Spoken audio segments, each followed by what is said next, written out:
major sports business magazine in the world. Sure that when people say Paris, New York and London, the next cities in their brain here in Europe is going to be Melbourne.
You are listening to a podcast from Australia's best-known community radio station, 3RRR, 102.7 in Melbourne.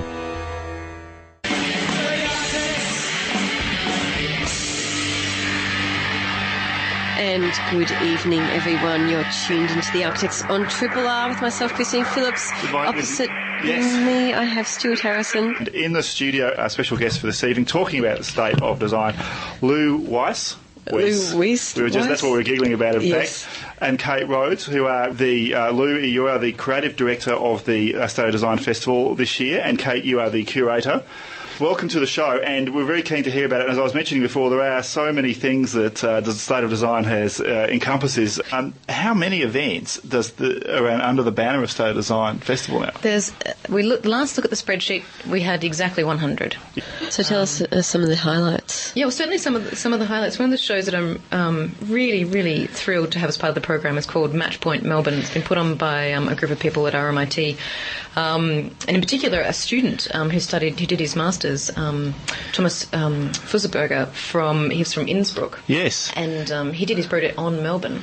Yes. And he was very interested that we're in the city with a bit of, a sort of a split personality. On the one hand, we're this culture city, and on the other hand, we're this sporting city. And he was really interested in the idea that Melbourne promotes itself so heavily down these two trains. And he had this great statistic on the wall of the exhibition that 61% of mentions of Melbourne in the international press are about to do with sports. I was quite startled when I saw that today. I went and had a look. And I had a look at it last night. This is a really great show. I'm really happy you want to talk about it because I was going to review it anyway. And it's in RMIT Building 45. And I was saying to Thomas, I've never seen someone use that building as well. It's a relatively recent building, but it really is. It's been completely transformed. Complete transformation. So activated from the inside and out. Yeah, so this is on the bottom of Lygon Street. We've talked about this building before. We really like it. 33 Lygon Street, opposite Trades Hall, and it's got a data projection element that's very visible from the street. Yeah. So if you're going down Lygon Street, at the end there, you can see it and go and have a look at it.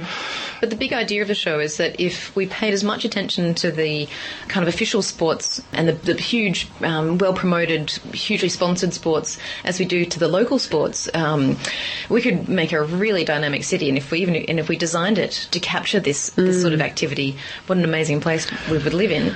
So things like the people who run up and down the steps of Parliament at lunchtime, yes. Or if you look at if you get a bird's eye view of the city, how many tennis courts are on top of the buildings in the city. Yeah. You know, if you could sign up for those, if you knew where they were and how they worked, you know, the city would be reactivated in really It's quite an interesting urban ways. take, an urban and grounds up take on sport, and again, it suits the building because he's converted that main space in building 45 into like a little sports court, like Yeah, a basketball So type it's a big court. sports court, and then it's got some really lovely kind of other more intimate, almost like rooms into people's houses that kind of deal with the everyday as well. So it's got that really nice relationship of the big scale and the small scale. There's an exhibition, there's a symposium. You know, the amazing Bart Lutzma, who wrote Super Dutch, is coming and speaking Yes. on Thursday and Friday. There's a great symposium on Thursday from 3 till 7, and then on Friday there's another lecture by Bart at 6. Keen to get to both of those. I think they'll be really, really strong. And it sort of just shows, because there's a number of propositions in this exhibition about different ways of using the city to promote local sports. And so one is a really fabulous one of putting